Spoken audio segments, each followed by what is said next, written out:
Nous le remercions et nous lui sommes reconnaissants. Parce que c'est un miracle pour chacun de nous d'être ici aujourd'hui. Lui, il a combattu, il nous a préservé, il nous a préservés. Et il a dirigé nos pas jusqu'en ces lieux.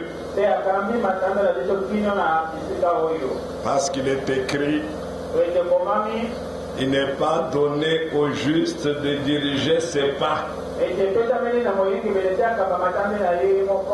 En tant que brebis du Seigneur, nous ne nous conduisons pas nous-mêmes.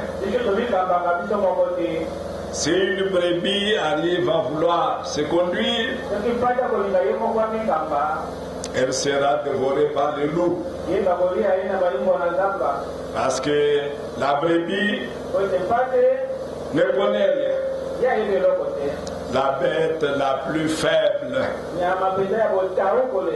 S'il n'y a pas un conducteur pour une brebis, elle est vouée à la perte. C'est pourquoi nous avons lu avec le bien-aimé, je suis le bon berger. Le bon berger donne sa vie pour ses brebis. Quand le bon berger voit le danger venir, il se livre soi-même. Il se livre soi-même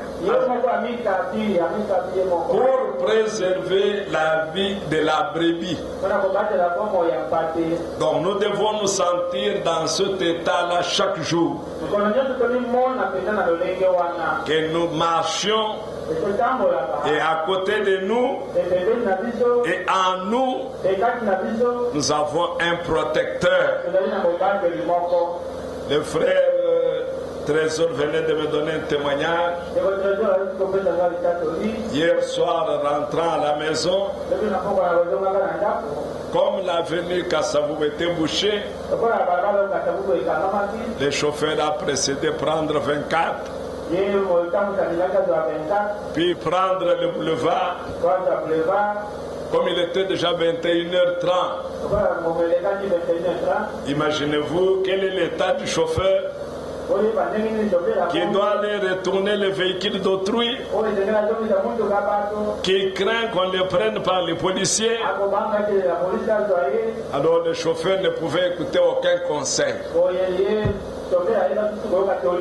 Il roulait à 80 à l'heure. Et pour finir, il est entré dans une barrière. Donc vous voyez, et le Seigneur l'a préservé. Mais l'homme ne voulait pas écouter.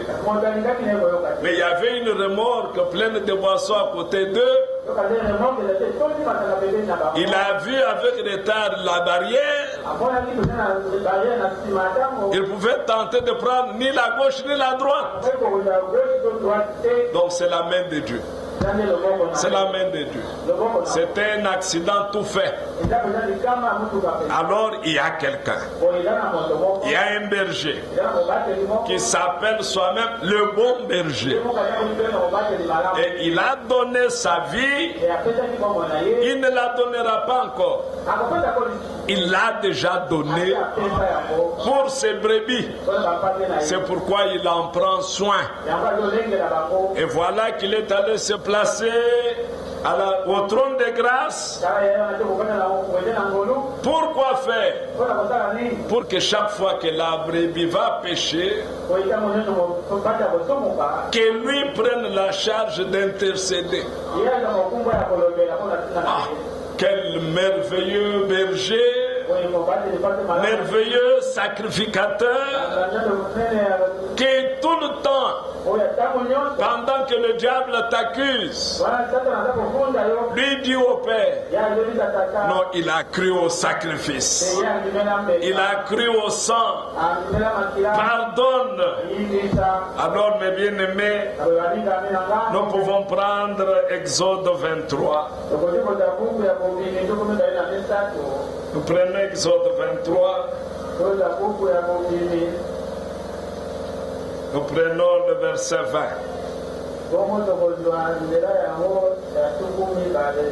Voici, j'envoie un ange devant toi pour te protéger en chemin et pour te faire arriver au lieu que j'ai préparé. Tiens-toi sur tes gardes dans sa présence et écoute sa voix. Ne lui résiste point, parce qu'il ne pardonnera pas vos péchés,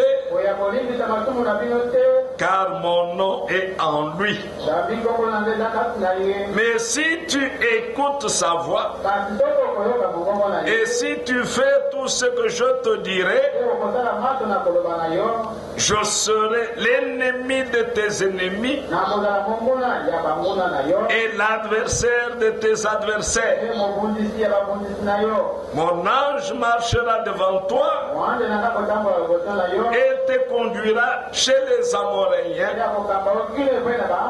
chez les Hétiens, chez les Phérésiens, chez les Cananéens, chez les Éviens et les Jébusiens, et je les exterminerai.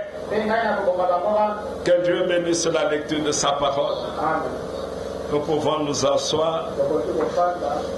Quand ces paroles pouvaient être entendues par Israël, ça leur donnait une fierté d'avoir un être puissant qui les avait sortis de l'Égypte et qui a détruit Pharaon et toute son armée devant eux. Ils ont vu cela.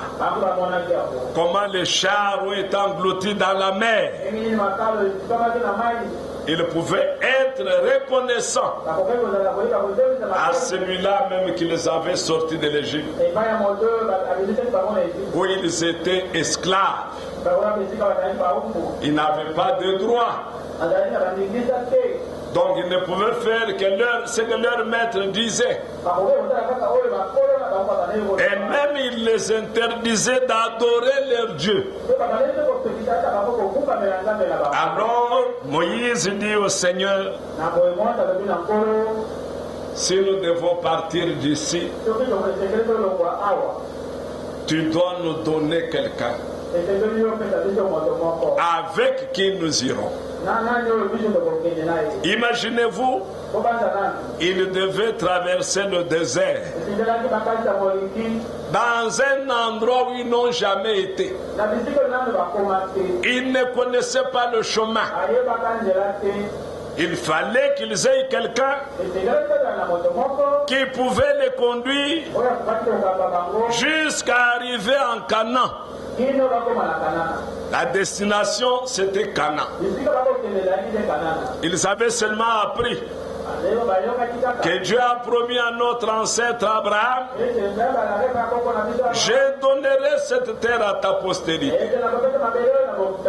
Mais ils n'y étaient jamais allés, ni eux-mêmes, ni Moïse, qui était venu les sortir de l'Égypte. Moïse, conscient qu'il ne connaissait pas le chemin, il dit au Seigneur qu'il avait appelé, si tu ne nous donnes pas quelqu'un qui ira avec nous, ne nous laisse pas partir d'ici. Est-ce que vous suivez bien? Ne nous laisse pas partir, parce que sûrement ils allaient se perdre dans le désert. Et en se perdant dans le désert, ils allaient tous périr. Parce qu'en sortant, en quittant l'Égypte, ils ont laissé une mer derrière eux. Et pour traverser la mer, il a fallu un grand miracle que seul Dieu avait fait. Et imaginez-vous, s'ils pouvaient penser repartir, rentrer en Égypte, ils allaient trouver la mer sur leur chemin. Mais dans le désert, il n'y a pas de route. Il n'y a que le sable. Hein? Il n'y a que le sable. Alors où est-ce qu'ils allaient partir? Ils allaient se perdre. C'est ce que Moïse dit à Dieu. Si tu ne nous montres pas celui avec qui nous partirons, ne nous laisse pas partir d'ici. Alors le Seigneur descend. C'est là où nous avons lu. Voici, j'envoie un ange devant toi pour te protéger en chemin et pour te faire arriver au lieu que j'ai préparé. Tiens-toi sur tes gardes dans sa présence et écoute sa voix. Ne lui résiste point, parce qu'il ne pardonnera pas vos péchés, car mon nom est en lui.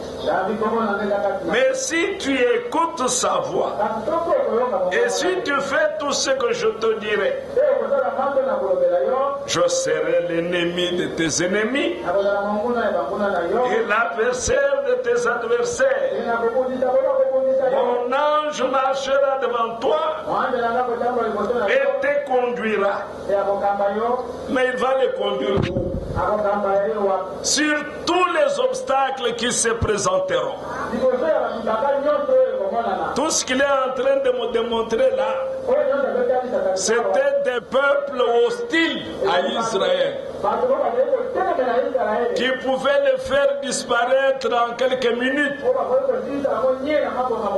Mais Dieu les rassure que si tu écoutes la voix de l'ange, si tu obéis à ce qu'il t'aura dit, moi l'Éternel, je deviens l'ennemi de tes ennemis, je deviens l'adversaire de tes adversaires. Alors quand nous allons dans le Nouveau Testament, parce que ça c'est l'ombre, vous voyez bien, ça c'est l'ombre. Israël est sorti d'un pays naturel et il voyage vers un pays naturel. L'Église est sortie du spirituel et nous nous dirigeons vers un autre endroit spirituel. Nous, ce n'est pas le naturel. Nous, c'est le spirituel. Mais ce qu'il a fait dans le naturel explique ce qu'il fera dans le spirituel.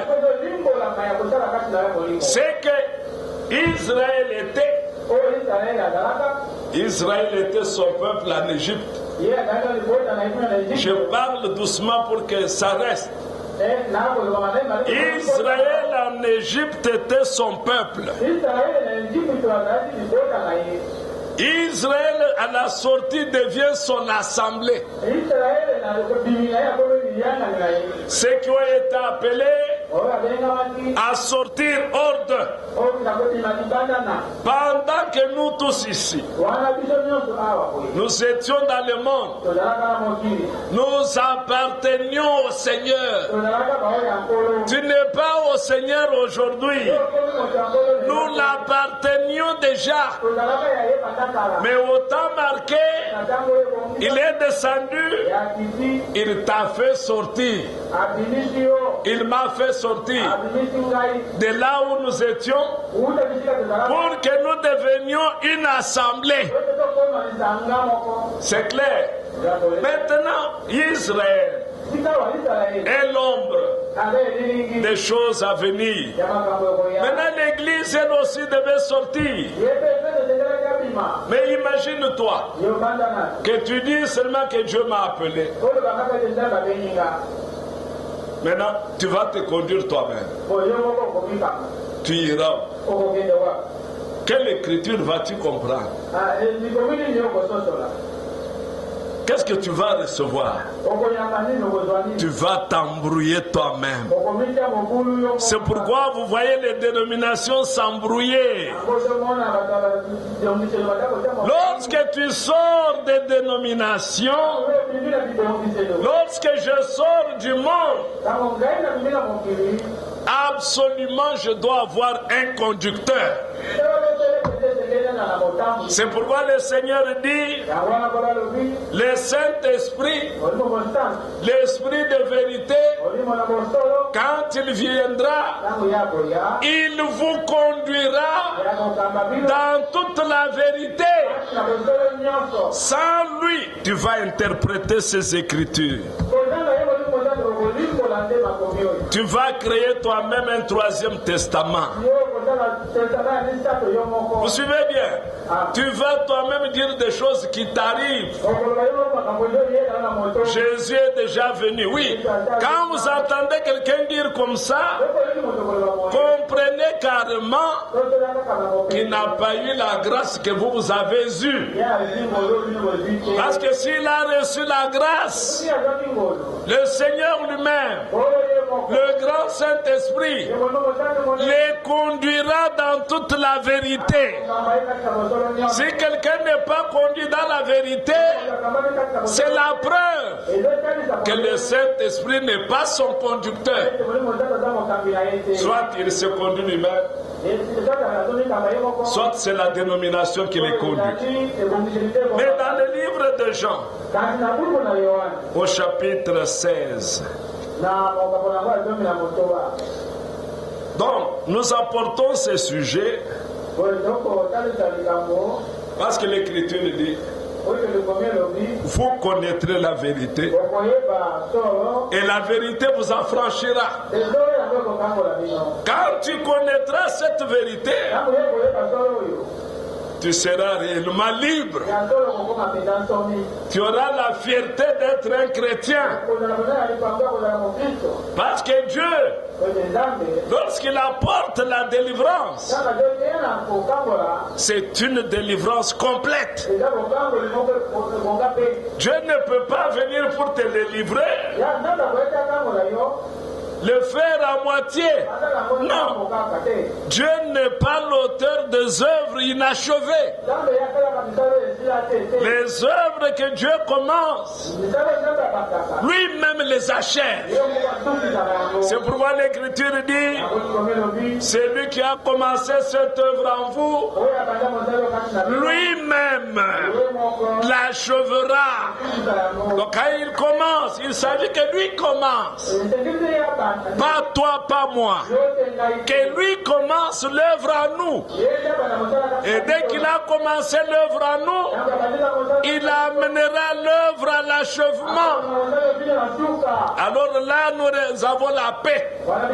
Sachant que comme celui qui a commencé, il achèvera. Je ne serai jamais déçu dans la marche. Et ils ont voyagé par le désert. Nous aussi nous voyageons par le désert.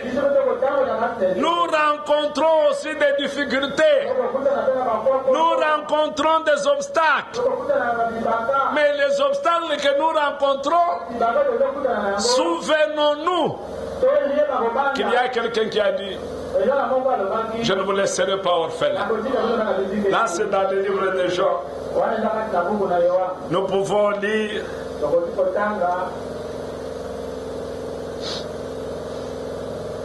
le chapitre 14 d'abord,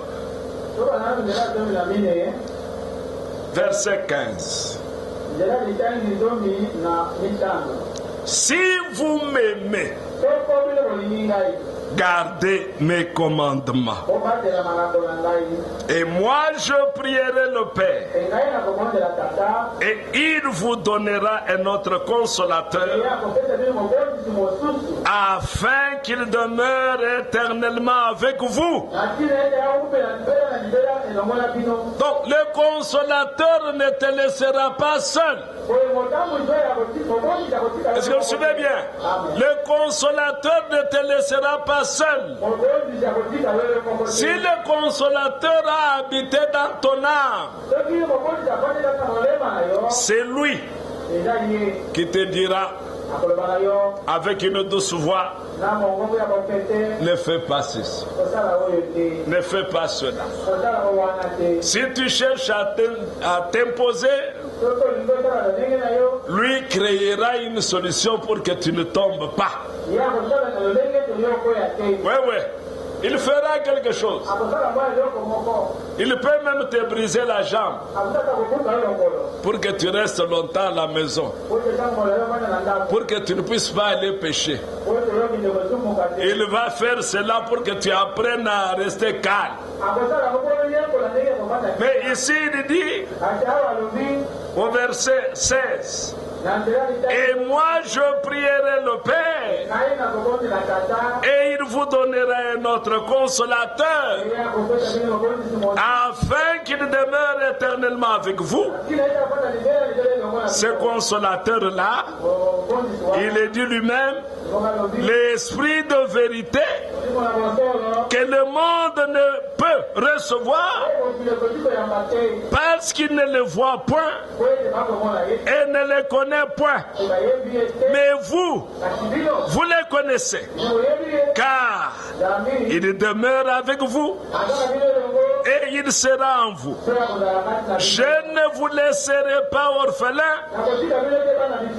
je viendrai à vous encore un peu de temps et le monde ne me verra plus, mais vous me verrez, car je vis et vous vivrez aussi.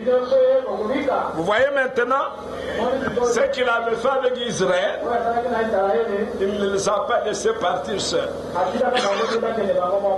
Il est sorti ensemble avec eux. C'est lui qui montrait le chemin. C'est lui qui pourvoyait à tout besoin. Donc, sentons-nous heureux d'avoir un Dieu comme celui-ci qui pourvoit à tous nos besoins.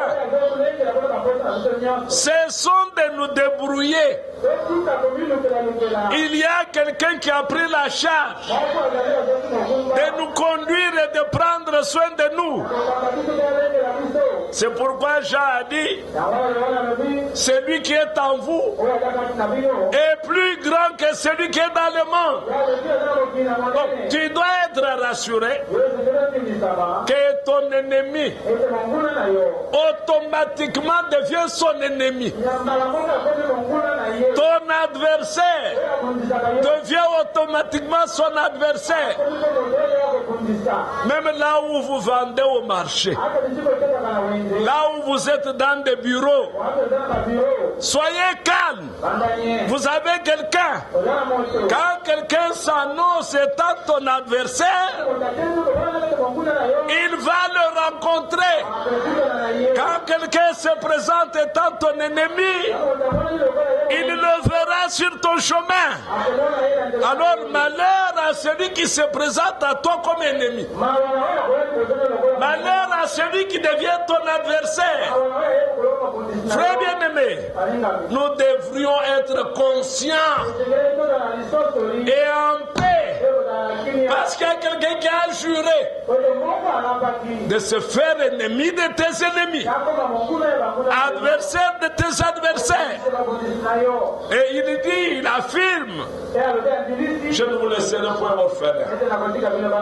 Il est toujours parent. Il est toujours père. Mais quel genre de père? Un bon père qui prend soin de ses enfants en toute situation. Il est toujours présent pour intervenir. Ainsi, mes bien-aimés frères, tous les adversaires, tous les obstacles qui viendront devant nous, désormais, souvenez-vous de cette heure.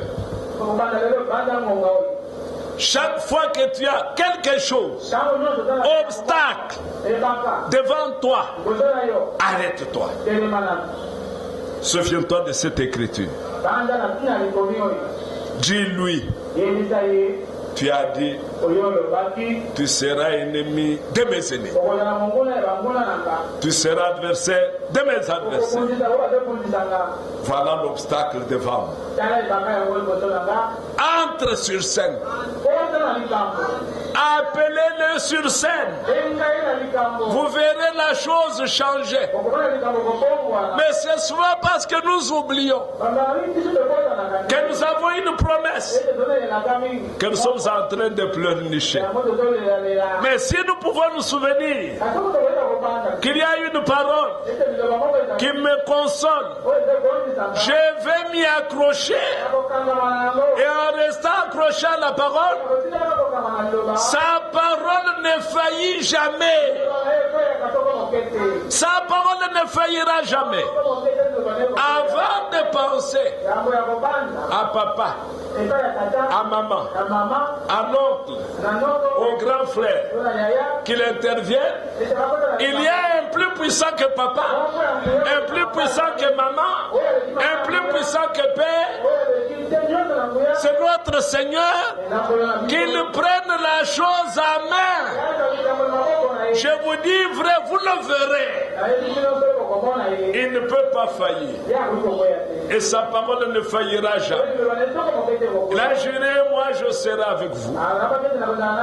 Pas seulement avec vous, mais je serai en vous.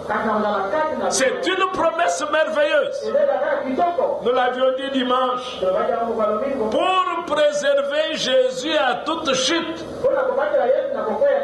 Jésus était 100% homme. Qu'est-ce que Dieu a fait? Dieu a pris toute la divinité. Il a mis dans l'homme Jésus. Et c'est après ça, la Bible dit, l'Esprit l'a conduit dans le désert pour être tenté. Il n'est pas parti par lui-même. Non, c'est l'Esprit qui l'a conduit dans le désert. Alors il l'a mis en face à Satan. Satan a échoué depuis le désert. Il n'a pas pu la voir. Alors le Seigneur qui a fait ça pour Jésus, pour que toi aussi tu ne tombes pas, il prend une partie de lui-même, il met en toi. C'est une promesse pour toi. Tu peux la demander chaque jour. Frère Branham dit, l'erreur qu'il y a avec les chrétiens, l'erreur qu'il y a avec les croyants, c'est quand ils demandent quelque chose à Dieu, il voit quelque chose qui ressemble à la chose. Et il est content, fier de cela. Non, ne restez jamais fier de quelque chose qui ressemble à ce que tu demandes. À ce qui concerne son esprit, lisons. Toujours là nous étions. Au verset 19. Chapitre 14. Encore un peu de temps et le monde ne me verra plus.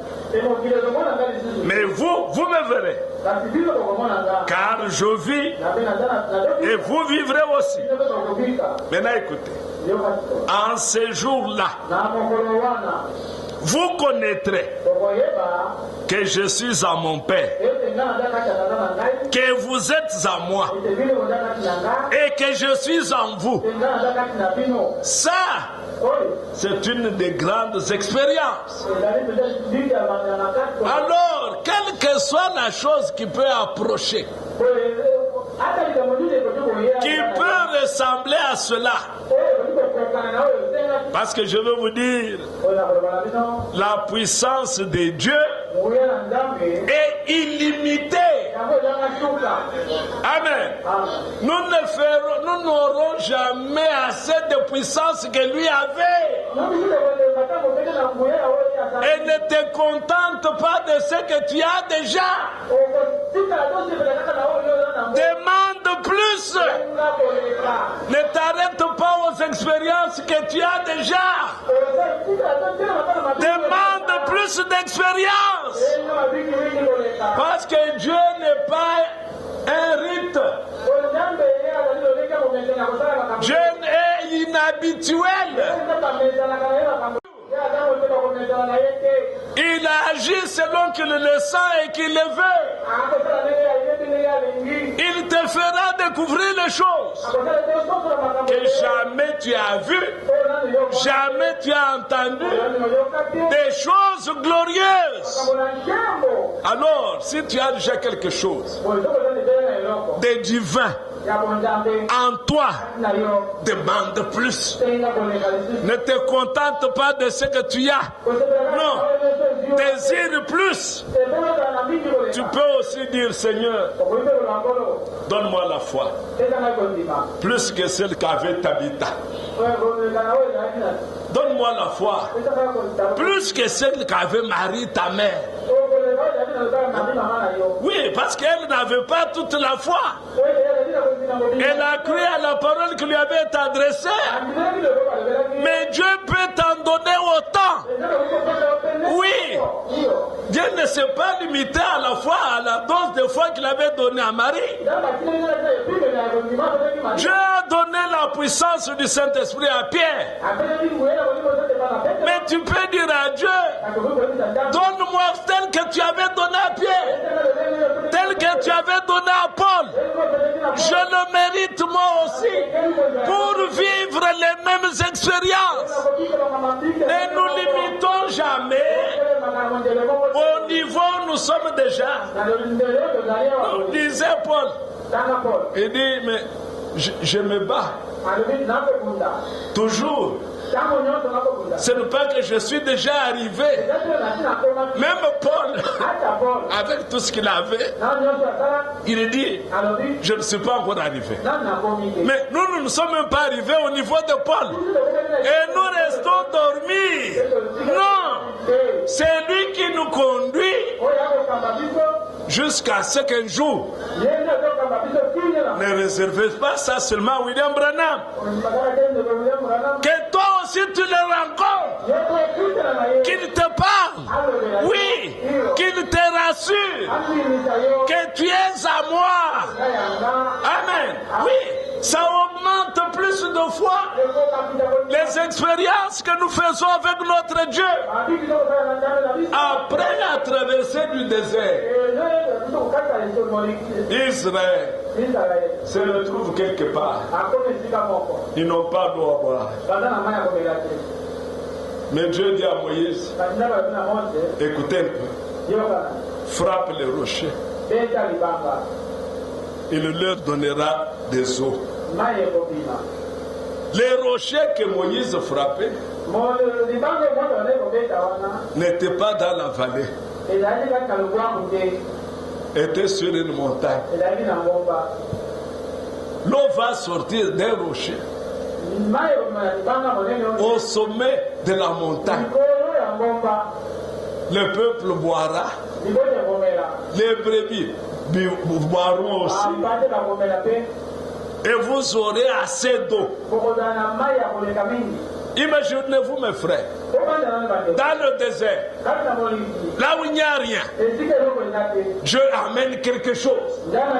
Que cela soit ainsi dans ta vie. Là où tu as perdu l'espoir, il y a quelqu'un qui peut pourvoir. Et la chose sera là. Nous n'avons pas cru dans une idole. Non, nous avons cru au Créateur du ciel et de la terre. C'est lui qui a amené toutes choses à l'existence. C'est lui. Mais comment ne peut-il pas te donner ce que toi tu désires? Il dit même, vos parents méchants, vous arrivez à donner à vos enfants tout ce qu'ils vous demandent. Qui d'entre vous Quand l'enfant lui demande du pain, il lui donne une pierre. L'enfant lui demande un poisson, lui va chercher un serpent et donne à l'enfant. Mais vous donnez toujours à vos enfants de bonnes choses. Mais lui qui est bon,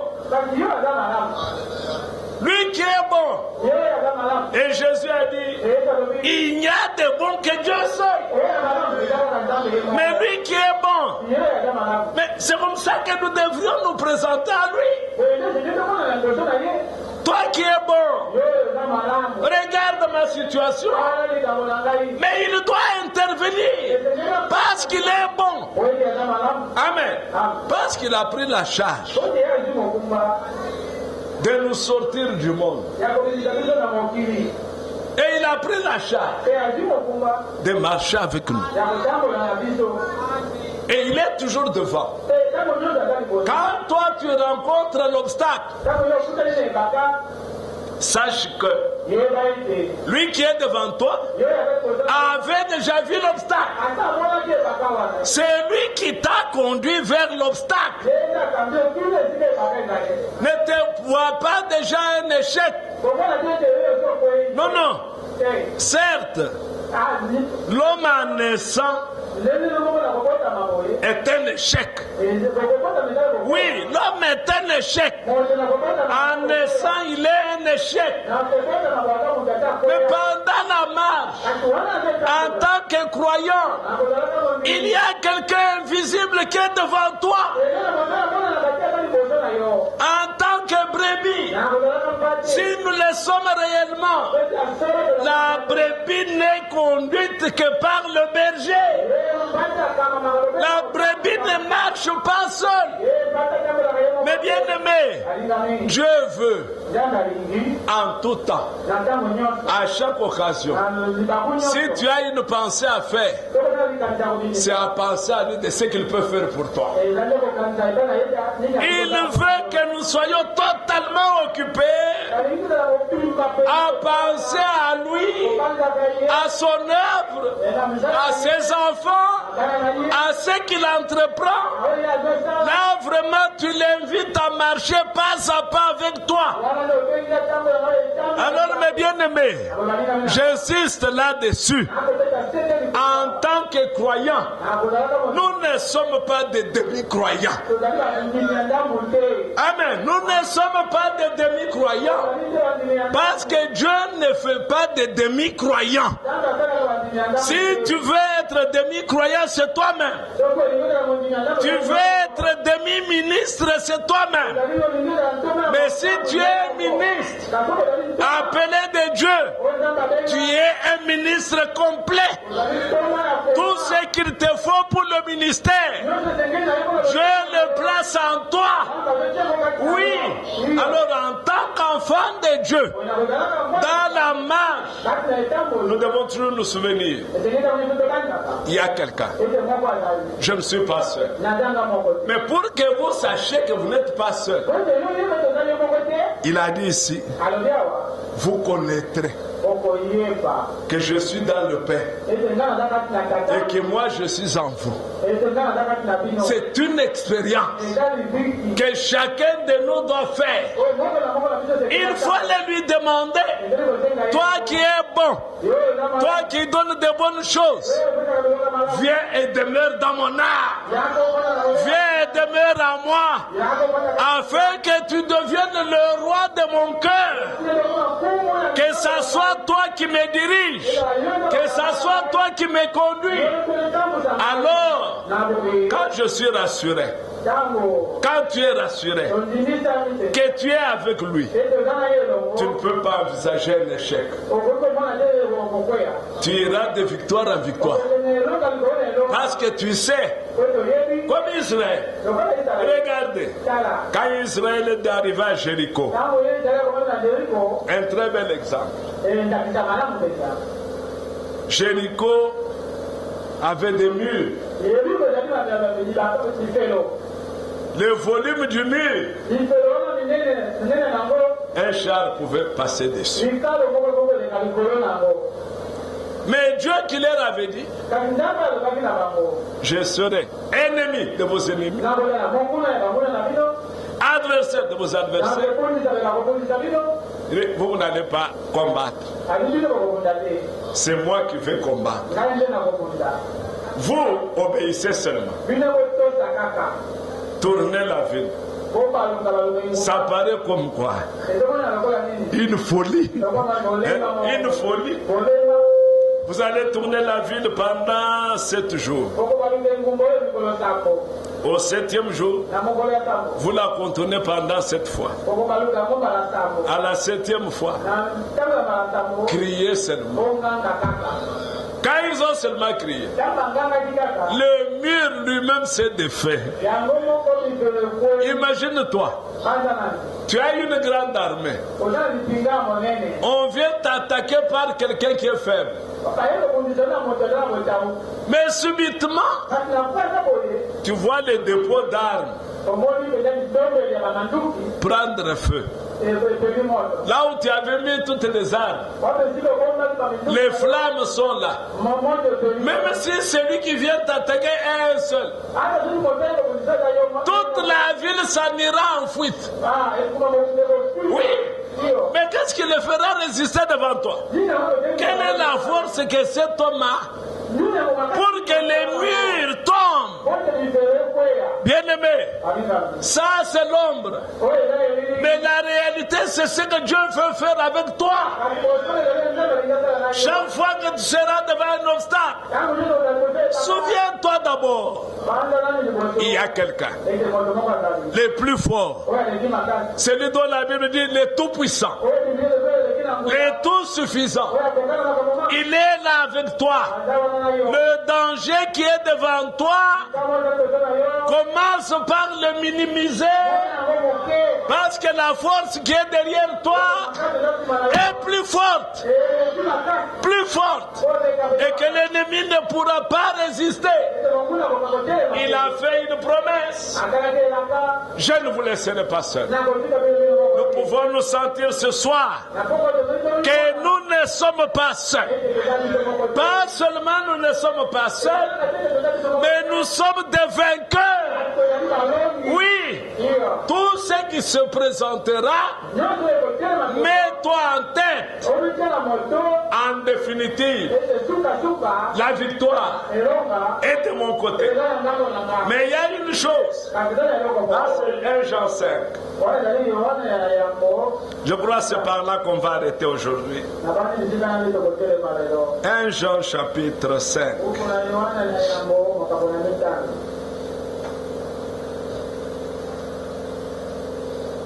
Alors même en rentrant à la maison, soyez fiers.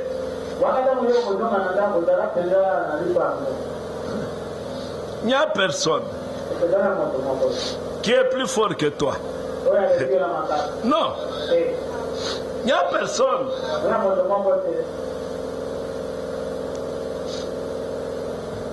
C'est là où il dit, c'est dans 1 Jean.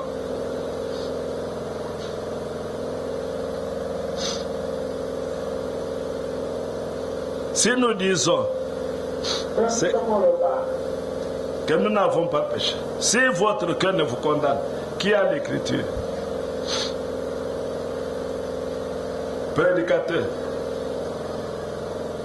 Voilà. 1 Jean 3.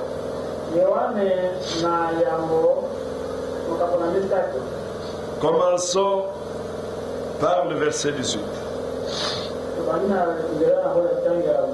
Petits enfants,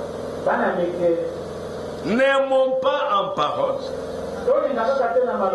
et avec la langue, mais en action et avec vérité.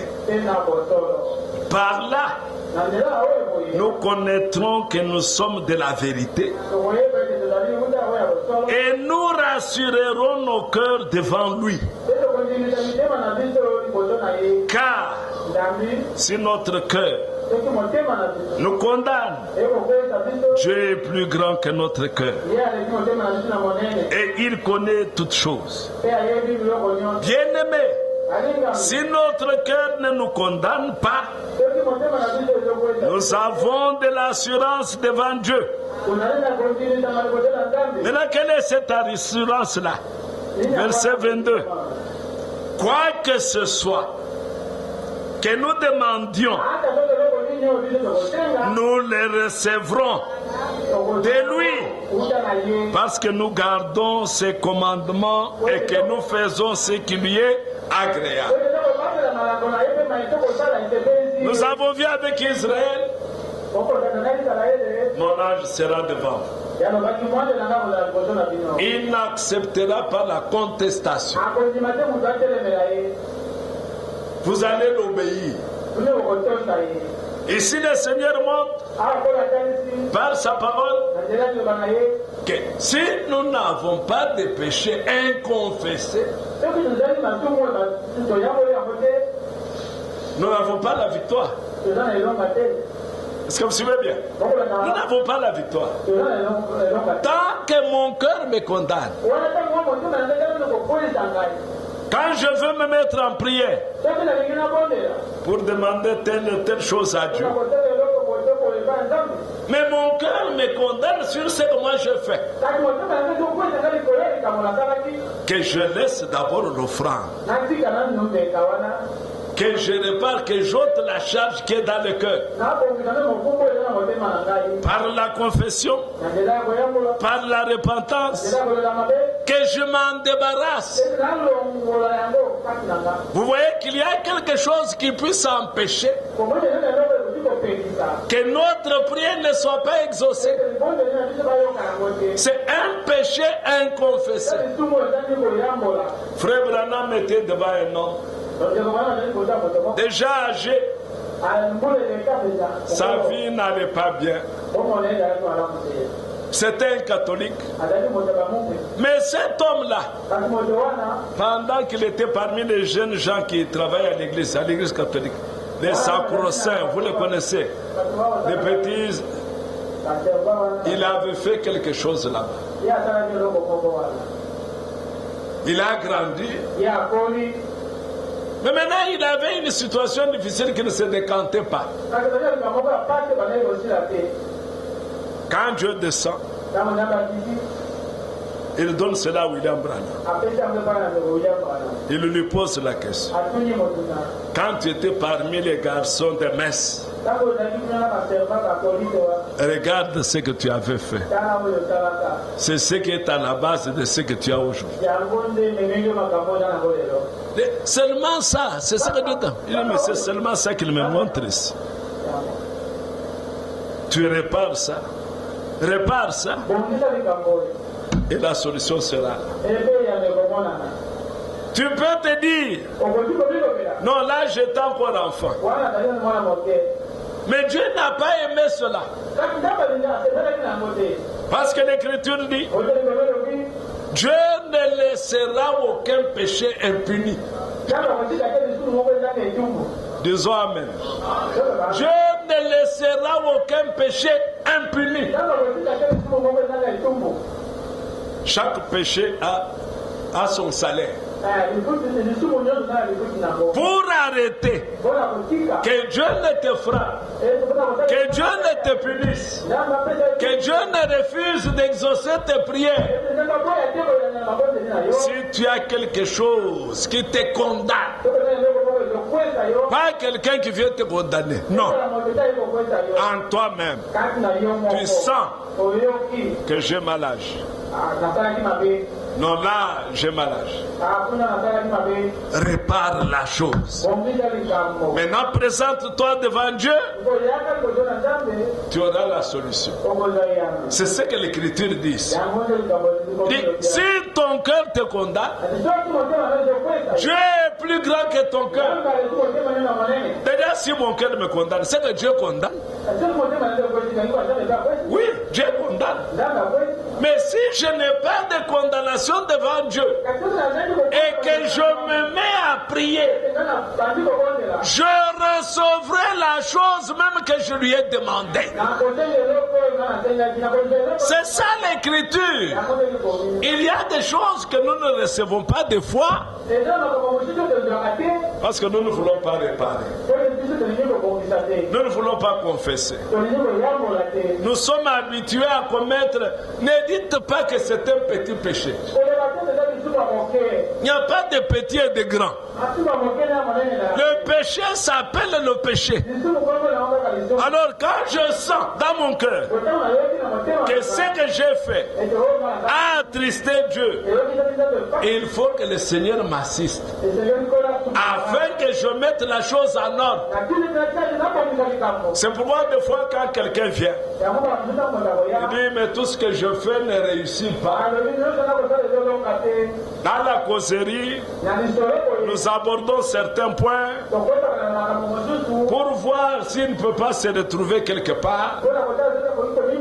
Et par expérience, nous avons découvert beaucoup de choses comme ça. Vous voyez un papa commencer à pleurer. Il me dit, ce que tu viens de découvrir ici, même mon pasteur ne le connaît pas.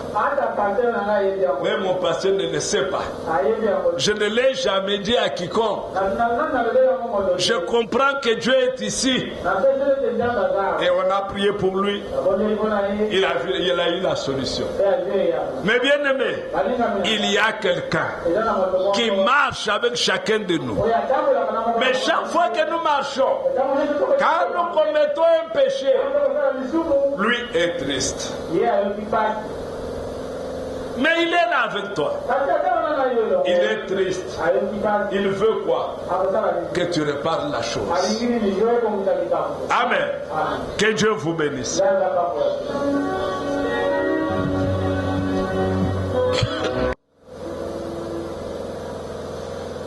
Nous te disons merci de tout cœur. Tu nous as envoyé ta parole, Seigneur, afin de recevoir la guérison. Seigneur, merci parce que nous avons compris que nous n'avons pas à avoir peur sur quoi que ce soit. Déjà, tu nous as dit, l'amour parfait bannit la crainte. Et tu as dit, l'esprit que vous avez reçu, c'est l'esprit d'adoption. Vous n'avez pas à avoir peur. Seigneur, nous te disons merci pour toutes ces paroles qui nous rassurent. Merci, Seigneur Jésus. Parce que là, déjà, tu as dit, petits enfants, vous êtes de Dieu. Et vous les avez vaincus. Seigneur, merci. Merci car nous croyons que le diable est sous nos pieds. Nous croyons que tous ces démons, toutes ces maladies, tous ces démons sont sous nos pieds. Et nous pouvons marcher, Seigneur, avec assurance. Car tu as dit dans tout lieu que foulera la plante de votre pied, je vous les donne. Seigneur, merci car tu es tout pour nous, Seigneur. Tu as dit dans cette affaire, ça ne serait pas vous qui allez combattre. Ce que vous avez à faire, restez seulement silencieux. Oh, merci. Merci, Seigneur. Car tu as dit, je combattrai pour vous. Merci, Seigneur. Merci car nous n'avons pas peur. Nous croyons qu'en tant que bon berger, tu prends soin de nous. Tu as dit, je l'ai pris. Je l'ai fait et je le ferai encore. Merci, Seigneur. Tu as dit jusqu'à votre vieillesse. Oh, que ton nom soit glorifié.